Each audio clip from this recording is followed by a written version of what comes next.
So magandang araw kabola. Sa video nito pag-uusapan natin dalawa pong trade rumor kabola. And then pag-uusapan natin mga happenings naman po sa ibang liga kabola. And then of course comments po ng mga fans. So mga dalawang rumor na pag-uusapan natin medyo okay din. So may di pa nakasubscribe, pakipindot naman po yung subscription button. Comments muna tayo ng mga fans. Neil O'Ara. Yun na kayo talagang manood ng ibang fans sa PBA kasi lutong Macau minsan ng ibang team kabones. So no comment na tayo dyan. Mark Rojas, rumor nga ni Snow Terence Romeo kabalit ni Bearfield, sabi niya. Anthony Alon, Jericho Cruz, Jeron Teng at Nava Avan Mani, sabi niya kabola. Ace Pineda, yung tanong dyan ay isang week ay 3 ang laban. Dikit yung 1 day lang ang pahinga, yung preparation ang problema dyan. Kasi ibang team yan. Paano mo pa may scout, sabi niya kabola. Again and then, explain natin yung issue po dyan sa scheduling kabola. I do not think sinadya yan kabola. So, it's up to Converge to take advantage of it. Then, Anthony Alon ulit, Jericho Cruz trade na si SMB, sabi. So, mukhang hindi siya masaya sa performance po ni Jericho Cruz. Now, sa ibang liga po, sa UI up, kompleto na po yung Final Four. So, we'll now having De La Salle, UP, UST, and of course, Adamson na tinalo po yung UE. So, kawawa naman, diba? UE, sayang, no? Tagal na nilang din naka-Final Four kabola. Unfortunately, na-injured pa nga yung import na rin. Pero overall, deserve din naman, of course, ng Adamson. Soaring Falcons. Now, dito po sa isa, sa MPBL, magpa-finals na po sila kabola. Grabe din talaga ng budget ng Pampanga, no?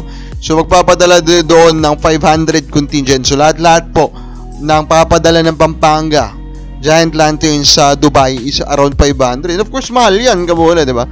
Sabihin natin, average niyan is 100,000.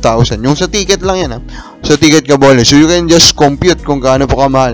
Milyones, kabola, ang gagasusin nila just to watch, kabola, ito nga pong team na ito, dun po sa Dubai, kabola. So, diyan mo makikita na kung gaano po katip din yung packet po ng team ni Governor Delta Pineda, which means ganun din po kadip yung packet po ng Converge, kabola. Now, ito na po yung mga trade rumor na pag-uusapan natin. Una, meron po kasi naglabas kabola ng interesting po na rumor.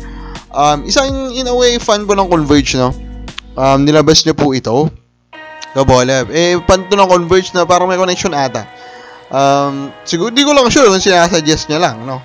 Kabola, yung sa Mikey Williams daw. Yung rights ni Mikey Williams, kapalit na Avan Nava, yung first round pick po ng San Miguel sa 2024 draft, and Andreas Cahilig. So, basically kasi pinag-uusapan din naman na po ni na Snowbado, si Cahilig daw, talagang target ng TNT. Pero, I mean, kung hindi nyo pa po napapanood yung banter ni Snowbado regarding Cahilig, connection to MVP, I mean, kayo na lang po may alam, diba? Pero basta, interesado daw po ang TNT kay Cahilig. So, is this the right trade for the rights of Mikey Williams?